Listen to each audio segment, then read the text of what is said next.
We like to tell ourselves that humanity was inevitable, that the universe destined a hairless ape to pick up a stick, invent fire, and conquer the stars. But looking at the geological record, that's a lie.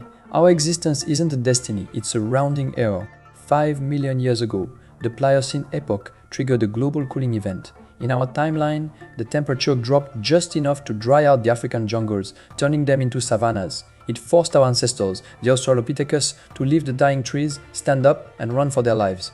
But what if the atmospheric dice rolled just a little differently? What if the temperature dropped just 4 degrees lower? That savanna wouldn't have become a grassland. It would have become a killing field of frost and ice. For the primates, this is the endgame. We were too fragile.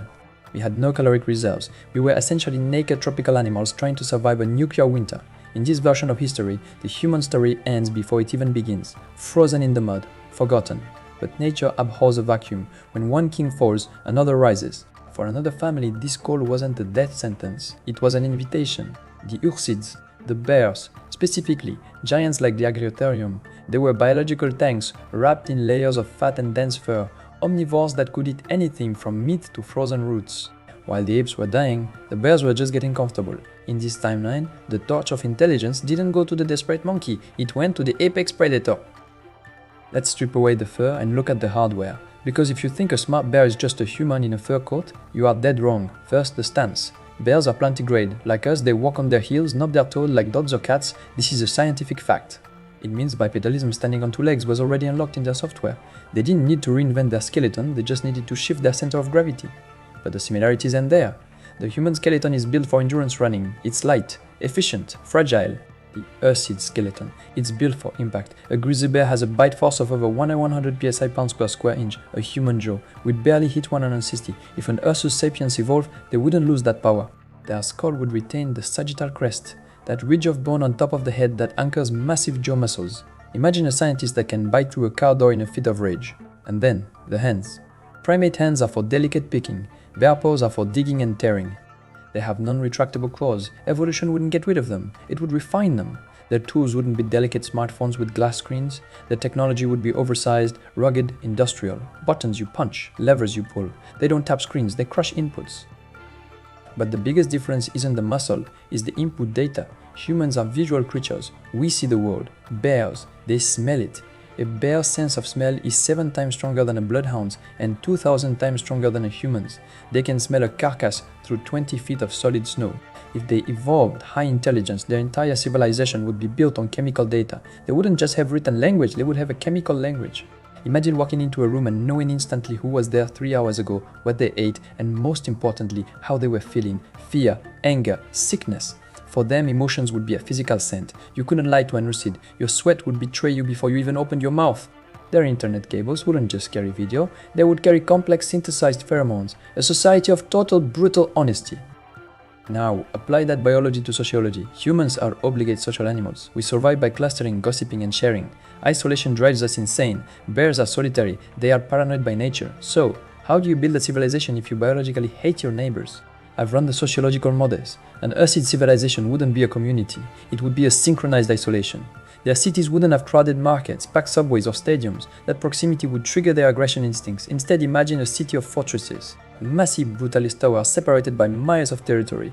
Social distancing wouldn't be a pandemic rule for them, it would be a biological necessity. They wouldn't collaborate face to face, they would communicate remotely. Their government would be a meritocracy of mass.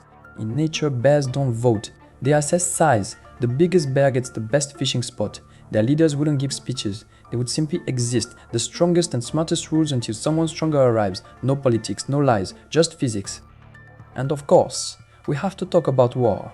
Because if history teaches us anything, it's that intelligence leads to conflict. Human warfare is based on the fact that we are soft, we hide in trenches, we wear Kevlar, we call for medics when we bleed. But the Homo sapiens, they have skin an inch thick.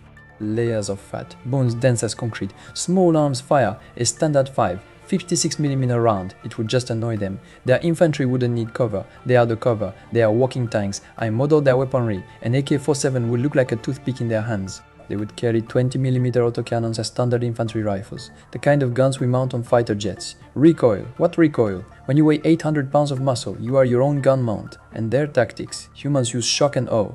We try to scare the enemy into surrendering. Bears don't bluff. In the wild, a bear attack is silent until the last second. Their armies would be quiet, methodical, unstoppable, no glorious charges, just a slow, grinding wall of steel and fur that doesn't stop until the target is erased. It's not a war of maneuvers, it's a war of attrition. But they have one final ace up their sleeve, one biological advantage that makes them the ultimate species for the future: space. Humans dream of reaching Mars or Alpha Centauri. But we have a problem. The void is long and we consume too much resources. We dream of cryosleep, but we can't do it. Our bones degrade.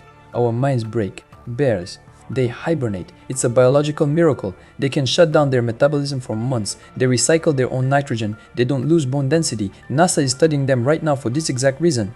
If Ursus sapiens turned their eyes to the stars, they wouldn't need warp drives. They would just go to sleep. They are the perfect astronauts for the deep dark void, alone, patient, indestructible. While we go crazy in isolation, they would find peace in the silence of space. We look at nature and see cute animals. We go to the zoo and feel superior. But beneath the fur, there is a potential that is terrifying. The only reason we are sitting here recording this is because the climate rolled the dice in our favor 5 million years ago. We got the luck. But looking at the raw specs, looking at the strength, the sensory perception, the resilience, you have to wonder, are we the Earth's best option? Or are we just the ones who happen to survive the cold?